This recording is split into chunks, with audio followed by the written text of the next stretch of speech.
जय जगन्नाथ। प्रिय भाई और भौणी माने भारत सरकार गृह मंत्रालयर ओडिशा स्थित जनगणना निर्देशालय एवं ओडिशा सरकार राजस्व और विपर्यय परिचालना विभाग समन्वय जनगणना कार्यक्रम शुभारंभ होईछि। ओडिशार 30 जिल्लार जनगणनार प्रथम पर्यायर गृह गणना एवं गृह तालिका प्रस्तुति आगामी एप्रिल 16 तारिख आरंभ होगाकू जाउछि। यही कार्यक्रम रे एप्रिल 16 तारिख रु मे 15 तारिख पर्यंत तालीम प्राप्त गणनाकारी और सुपरभाइजर माने घर को घर बुली तथ्य संग्रह करिवे। यह पूर्व अप्रैल 1 तारिख रु अप्रैल 15 तारिख मध्यरात्रि पर्यंत स्व जनगणना कार्यक्रम जारी रहिछि।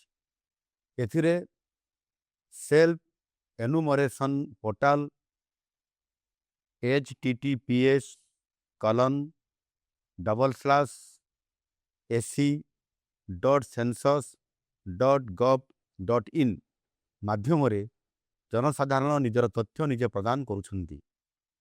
आपण मानंकु अनुरोध, आपण जदि ए पर्यंत तथ्य देई नाहंती तेबे एही पोर्टाल रे निजर तथ्य दियंतु एवं जनगणना रे सहयोग करंतु। मु भी सेल्फ एनुमरेशन करिछि, आपण भी करंतु। एप्रिल 16 तारिख रु तालीम प्राप्त गणनाकारी माने घर घर बुली तथ्य संग्रह करिवे। एही तथ्य आम राज्य तथा देशर योजना प्रणयन और कार्यान्वयन सकाशे अत्यंत गुरुत्वपूर्ण। तेणु एही तथ्य प्रदान निमंते आपण माने समस्ते सहयोगर हाथ बढ़ाई एही कार्यक्रम को सफल करंतु। आम सरकार एही कार्यक्रम सकाशे समस्त प्रस्तुति करि सारिछंती।